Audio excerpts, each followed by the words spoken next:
die in the audience, then I won't be publicly roasted on stage by Aaron.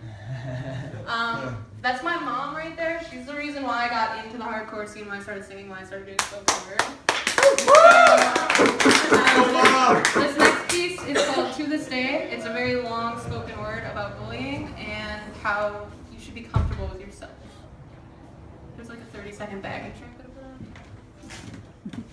on. Okay, there's like 4 more seconds left. 4, 3, 2, 1. Hey. Let's start with riding. When I was a kid, I used to think that pork chops and karate chops were the same thing. I thought they were both pork chops. And because it was cute, and because my grandma loved me, she didn't say anything about it. One day, before I realized fat kids are not designed to climb a tree, I fell out of a tree and bruised the right side of my body. I didn't want to tell my grandmother about it because I was scared I'd get in trouble for playing somewhere I shouldn't have been. A few days later, the gym teacher noticed the bruise and I got sent to the principal's office. From there, I was sent to another small room with a really nice lady who asked me all kinds of questions about my life at home. I saw no reason to lie. As far as I was concerned, life was pretty good. I told her whenever I'm sad, my grandmother gives me karate chops. This led to a full-scale investigation, and I was removed from the house for 3 days until they finally decided to ask how I got the bruises. News of this silly little story quickly spread through the school, and I earned my first nickname, Pork Chop. To this day, I hate pork chops. I'm not the only kid who grew up this way, surrounded by people who used to say that rhyme about sticks and stones, as if broken bones hurt more than the names we got called, and we got called them all. So we grew up believing no one would ever fall in love with us, that we'd be lonely forever, that we'd never meet someone to make us feel like the sun was something they built for us in their tool shed. So broken heartstrings bled the blues as we tried to empty ourselves so we would feel nothing. Don't tell me that hurts less than a broken bone, that an ingrown life is something surgeons can cut away, that there's no way for it to metastasize. It does. She was 8 years old on our first day of grade 3 when she got called ugly. We both got moved to the back of class so we'd stop getting bombarded by spitballs, but the school halls were a battleground where we found ourselves outnumbered day after wretched day. We used to stay inside for recess because outside was worse.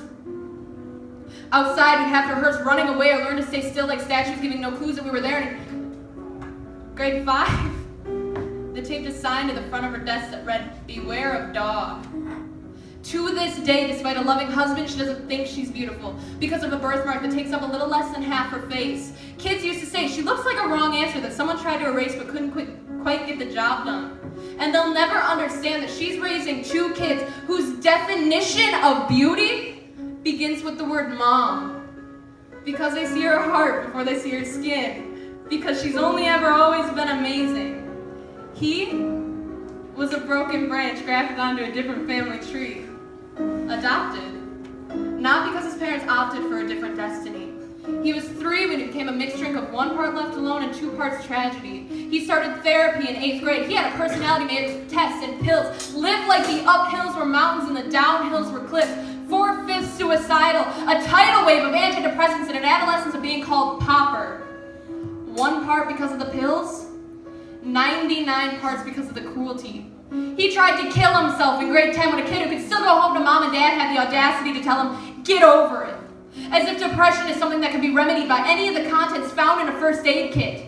To this day, he's a stick of TNT lit from both ends, could describe to you in detail the way the sky bends in the moments before it's about to fall. And despite an army of friends who will call him an inspiration, he remains a conversation piece between people who can't understand. Sometimes being drug-free has less to do with addiction and more to do with sanity.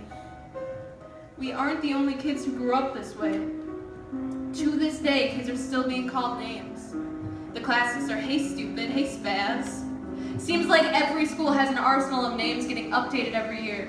And if a kid breaks in a school and no one around chooses to hear it, do they make a sound? Or are they just background noise from a soundtrack stuck on repeat where people say things like "kids can be cruel"? Every school was a big top circus tent, and the pecking order went from acrobats to lion tamers, clowns to carnies, all of these miles ahead of who we were. We were freaks.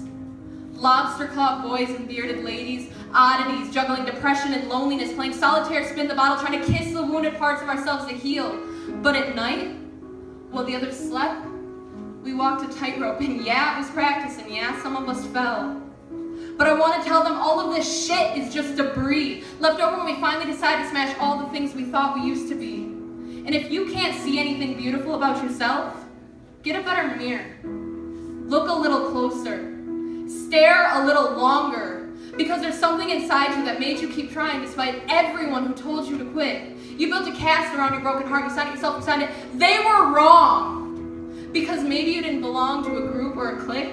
Maybe they decided to pick you last for basketball or everything.